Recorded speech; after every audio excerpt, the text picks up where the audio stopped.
So let's start broadly. Talk about your upbringing, moving to North Carolina, values instilled. Well, my dad moved the family. My mom and dad moved my two sisters and my brother to North Carolina in 1966 when I was 9 years old from Columbus, Ohio.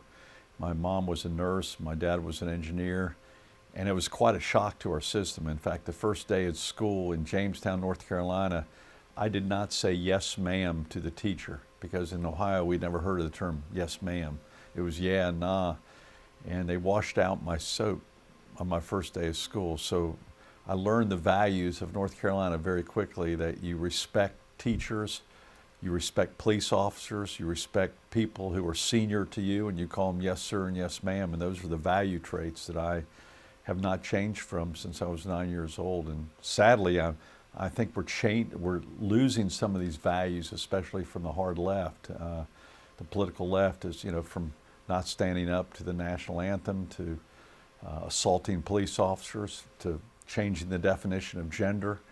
I don't want to lose those North Carolina values, and I'm proud of those North Carolina values. And from there, I went to Catawba College in Salisbury, North Carolina, where I got my teaching degree. And after I got my teaching degree, I moved to Charlotte, where I was a Duke Power trainee, and I climbed poles and dug ditches for a year. And then I actually became a director of training, where I could use my education and teaching skills at Duke Energy. And so I've had a great life, and I'm honored to be the 74th governor. And I think I bring those values, my education knowledge, my work experience, and my leadership experience as mayor to the governor's office, and I think the results speak for themselves. Incredible progress that we've made in just 3 years. You mentioned your dad. What kind of drove you into public service to become mayor, to become governor? Well, my dad was a small town city council member in Worthington, Ohio, and they say I used to sit in the meetings and take notes. No one could read the notes after I took them.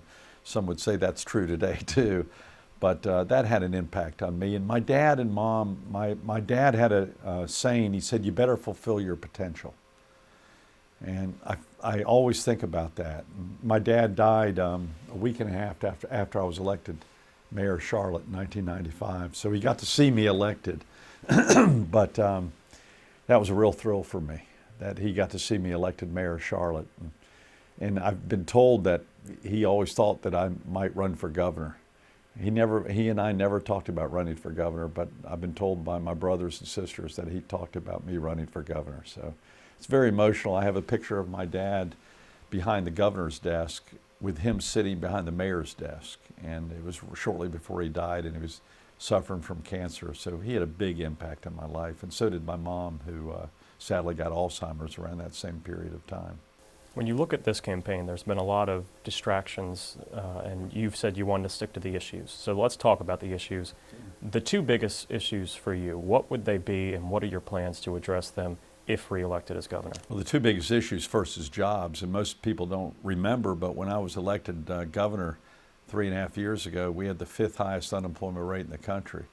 We owed $2.6 billion for unemployment to the federal government. $2.6 billion no one even knew about. We had a $500 million misforecast on Medicaid. We had the highest income tax and the highest corporate tax in the Southeast. We had a broken government. Teachers had not been given pay raises in 5 years. We had corruption in state government before I came into office. It was like commentary. We had governors get convicted. We had governors taking illegal flights. We had governor staff going to jail. We needed to fix this broken government. It was an embarrassment, and I've brought ethics back to state government. We've brought jobs back to the economy. We're now, instead of a 9.4% unemployment rate, we're down to 4.7. We've reduced unemployment in half in almost every county in North Carolina. We've reduced the income tax and the corporate tax. We've given teacher pay raises. I mean, that's leadership for the past 3.5 years that we haven't seen in 2 decades in North Carolina. So I'm always amazed when my opponent, Roy Cooper, says we need leadership. We can do better. We did better. It's not we can do better, we did better, and we're going to continue to improve this state with another term. You mentioned education, and that's been a hot topic since the budget passed last year. Under your leadership, teacher pay did increase from 49th in the country to 41st, but teachers are still talking about having to take out their own money to buy supplies. They're still talking about having to either leave, work a second job, or just leave the state altogether. How do you respond to those teachers in terms of what you want to do moving forward? Well, first of all, we tripled the amount of money going to supplies. So some of the state money is getting to the school system. The school system itself might be diverting that money. I've tripled the amount of money going for supplies for teachers. And second, the state pay will now go into the low 30s. So we've moved from 47th to 48th. We're going to go down to 32 to 33 by next year, based upon us giving the largest pay increases in the United States of America to teachers. The average teacher pay will be $50,000 a year. Now, that's average. That doesn't mean all of them. We have beginning teachers who move from $30,000 to $35,000 a year, plus $16,000 a year in benefits. So that's a total compensation, average compensation package of $67,000 a year. And that's a vast improvement before I came into office. So it was under the old rule, which Roy Cooper supported, that teachers weren't given pay raises, that they had gone from 17th to 47th in the nation. When I came in, we immediately reduced it to 41st, which his commercials are very deceitful in giving the impression I got to 41st. Yeah, from 47th to 41st, and now we're going to move to the low 30s as of January of next year. That's incredible progress for our teachers. Talk about economic growth. A study that came out a couple weeks ago showed that median income, household income, had raised across the country. And I know that you've spoken about it in North Carolina, but what tends to lag behind still is the rural counties. And a lot of the eastern part of the state is rural. So what is your plan to cut unemployment in those rural counties where there's not much there right now? Well, we already have. Again, in this county we're in right now, we've cut unemployment more than half. It was double-digit unemployment when I came, and I don't have the exact statistic. We've cut it in half in 3 years, and that's a pretty dramatic change. But in the less populated areas, we haven't had the recovery, the same recovery that we've had in Charlotte and Greensboro and Winston and Raleigh, Durham, and Wilmington and Asheville. They've had the greatest growth. Greenville's still doing pretty strong, especially with a hospital, with a university. But what we did was we initiated a concept called NC Connects. In fact, I passed one of the biggest bond proposals, 67% approval by the voters. And a lot of that investment is going to go right into the Greenville region in infrastructure, in our schools, in our park system, in our community colleges. That's incredible. In just 3 years, we just passed a $2 billion bond referendum, which we think is also going to spur the economy, especially in the rural areas, because some of that money is also going to go to water and sewer. And if you don't have good water and sewer, we're not going to recruit industry or jobs to your area. So I'm very proud of the leadership that I brought in getting the first bond package passed in over 16 years in North Carolina. And we led that effort. The Attorney General didn't lift a finger in helping us, but I had other members of the Council of State, bipartisan Republicans and Democrats, join me on stage and said, we're going to pass this thing. I was disappointed that Roy Cooper would not join me on stage in making further investments in our community college system, our university system, our park system, and also in our water and sewer for less populated areas. To me, that's going to be felt for the next 10 years in North Carolina. Let's talk about your favorite topic now, House Bill 2. Sure.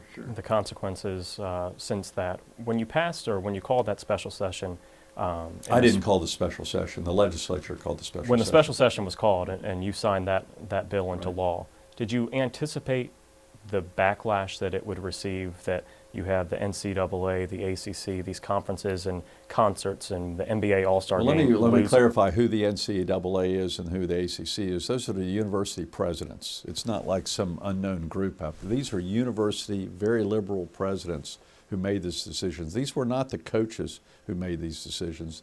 These were university presidents, like at Duke, who made this decision. But let me just explain the difference between me and Roy Cooper. Roy Cooper and Jennifer Roberts, the mayor of Charlotte, and Hillary Clinton and Barack Obama believe that we ought to redefine gender. We ought to redefine how we define a boy and a girl in our schools. And we've always done it based upon the anatomy, and that's the restroom, locker room, or shower that we used. And Roy Cooper and Jennifer Roberts and our president and Hillary Clinton believe that it should be based upon how you feel, not what you are. I happen to disagree with that. That is not the values that I learned in North Carolina growing up, and I think the vast majority of people believe that. They don't know that's what HB 2 is all about, but HB 2 and 21 other states have joined a lawsuit against the Obama administration saying the federal government should not define men and women or boys and girls by how they feel or how they express themselves, but what they are. And this is where I strongly disagree with Roy Cooper. He wants to allow a boy who thinks he's a girl into our schools' showers and locker rooms. That's radical change. And it's going to be solved by the Supreme Court now. And I wish Roy Cooper would have supported North Carolina in its effort, but he didn't. He joined the mayor of Charlotte, which started this mess. It's the political right did not start this issue. The political left, by a very powerful group called the HRC, a Washington multi-million-dollar group, brought this issue to North Carolina, and they're the ones who are encouraging the boycott. And Roy Cooper did nothing to try to discourage even his fellow governors, like the chairman of the Democratic Governors Association, the governor of Connecticut, is the one encouraging the boycotts of North Carolina. I wish Roy Cooper would have said that's unacceptable. Let's have a fair debate about how to define gender. I'll respect the other side, but we should expect the same respect in return. One of the arguments against House Bill 2 was that the people that were going to be taking advantage and going into the bathrooms for poor reasons would have been doing so anyway, whether a law was enacted or not, and that the transgender people that we're talking about with this law were going there just to use the bathroom. How do you respond to that? The left brought this issue up. So you need to ask Jennifer Roberts how to respond to that, the mayor of Charlotte. There were no issues. They were trying to solve a problem that didn't exist. But now they're wanting to pass a law requiring a boy who thinks he's a girl to use a boy's, not just bathroom, girl's bathroom, shower in junior high. How do you respond to that and tell the parents that we're going to let a boy who's physically built like a boy to use a junior high shower? That's radical change. And we disagree. I disagree with Roy Cooper and Jennifer Roberts and Hillary Clinton on that issue. If they wouldn't have brought it up, the way we believe and the way the schools are dealing with this right now is that we dealt with special circumstances. If a boy was dealing with a gender issue, every school was dealing with got a unisex shower or bathroom and helped them. I also run the state prison system. The governor of North Carolina runs the state prison system. Since Jennifer Roberts and Roy Cooper have brought this issue up, I've got prisoners, male prisoners, who want to be transferred to the female prison. How am I supposed to respond to that? This is radical left coming to North Carolina and to 21 other states to impose a whole new value on our nation. And if we don't stand up here on this issue, where does it go? And I'm willing to stand up, and that's what leadership is all about. Part of House Bill 2 not even dealing with the bathroom issue, and this is kind of where the discrimination lawsuits have kind of stemmed from, is that under the employment and the discriminatory acts there, that an employer cannot discriminate based on race, religion, color, national origin, age, biological sex, or handicap. Right. One of the complaints that we've heard is that sexual orientation, that if somebody were to be gay, they could be not hired because of that issue. That's Why correct. not include that? I personally don't object to that at the federal level. I actually think the federal level, since gay marriage is accepted, we ought to have sexual orientation as that. I've signed an executive order in North Carolina, which the media and Roy Cooper tend to forget, that prohibits any discrimination in state hiring or firing. I did that regarding sexual orientation, and it's just passed off because this is all politics. This is left-wing politics coming into the presidential race and the gubernatorial race that was well planned, well coordinated, and well paid for. That's the only reason North Carolina is at the center of attention. The city of Houston rejected a similar ordinance, and 3 months later, the NCAA championship, men's championship, was played there. Duke didn't complain, Carolina didn't complain, the media didn't complain. this is because this is a presidential year that they're making this an issue in North Carolina, and I wish the media would not be so naive and realizing that this is a lot about politics at the expense of girls and boys in our schools, men and women in our rest stops, men and women in our state park restroom facilities, and our universities, where I frankly don't think we ought to have integrated showers. If someone has an issue, have a unisex shower for them. But to have the President Obama tell us otherwise, or Roy Cooper tell us otherwise, I think is a radical new idea. But now the Supreme Court will probably decide for us. Let's talk about the parties right now. It seems to be a very divisive time, House Bill 2 aside, between Republicans and Democrats, especially when you're talking about the presidential election. If reelected, how do you close that divide and ensure that the lawmakers of North Carolina are working together and not apart? Well, let me just say the four major accomplishments that I had this year. We had bipartisan support. It's just never talked about. My opponent, Roy Cooper, doesn't know that either. We passed the most aggressive transportation reform in the past 25 years in North Carolina. 80% of the legislature voted for it, Republican and Democrats together. Medicaid reform, major bipartisan support. By the way, even HB 2, a lot of Democrats voted for it. A lot of Democrats voted for it. I think 12 House members voted for it in the Democratic Party. People forget that was also bipartisanship. Our teacher pay raises, very strong bipartisan support. So we've had, as governor already, I've got a proven track record of having very strong bipartisan support. It just wasn't in the headlines in the Raleigh News and Observer, or the Greenville News, or the Charlotte Observer. I'm very, very proud of that too. College tuition, especially with the Bernie Sanders campaign, also came into play here. You froze the tuition freeze that has now since been lifted. Do you see, if reelected, a opportunity to actually not only freeze tuition but maybe lower it, at least for in-state students at community colleges and these public universities? We're experimenting with it right now. We're doing 3 universities, Pembroke State University, Western Carolina University, and Elizabeth State University in the East, where we've cut the tuition to $500 per semester. Now that doesn't come free. Just because you say you've lowered the cost, or Bernie Sanders or Hillary Clinton or Roy Cooper say we're going to give you free college, one lesson I got to take it, nothing is free.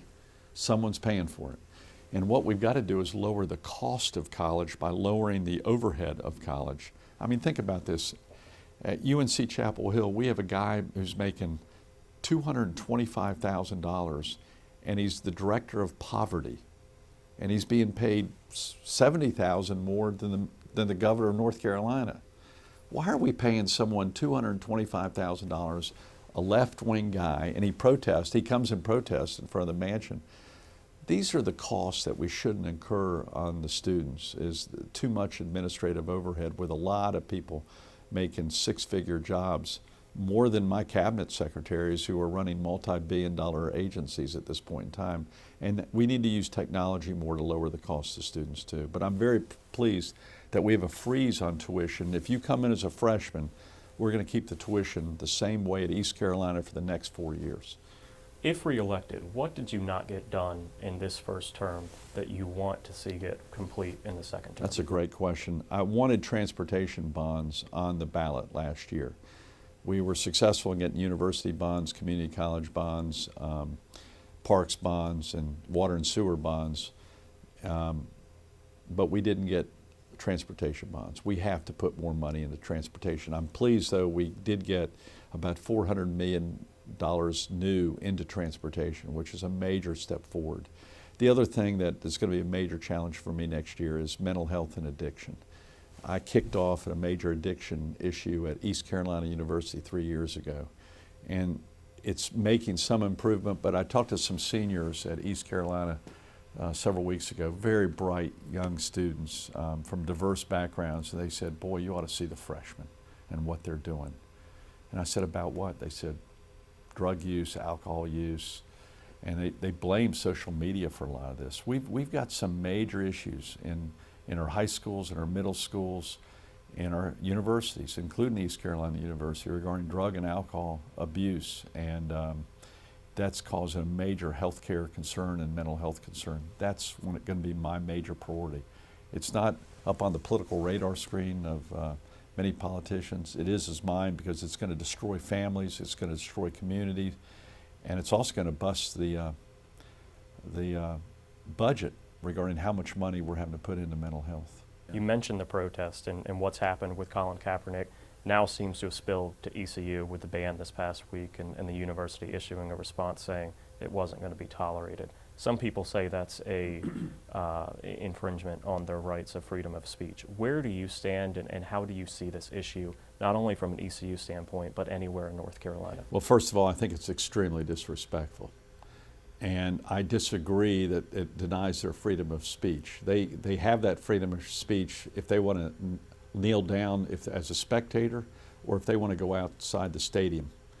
They still have freedom of speech, but if you start allowing band members to do whatever they want, whenever they want, there are rules and guidelines in our society, and when you put on the uniform of a band, you have to follow the rules and guidelines of that uniform. If you want to express your political opinion, you can do it from the stands, or you can do it outside the stadium. Your rights are assured. But wonder if we had every member of every band start going, I've got a political opinion, and they just walk away from the performance and hold up a sign. You have chaos. There are rules and guidelines that we need to follow, and I don't believe in this concept of safe zones that we're instituting. The liberal left, the PC police have gone too far, and I don't think they have fairly communicated the difference between freedom of speech and also responsibility and respect. Respect for our flag, respect for the uniform that you might put on. Those spectators are there to watch a band, and they're paying to see a band. They're paying to see a football game. If the football players at any stadium want to express their political opinion, go outside the stadium like the rest of us can do. But if I ran down on the field and expressed my political opinion, I'd be arrested because I don't belong on the football field. I think the entertainment community and the sports community ought to get out of politics. If they want to get into politics, run for office.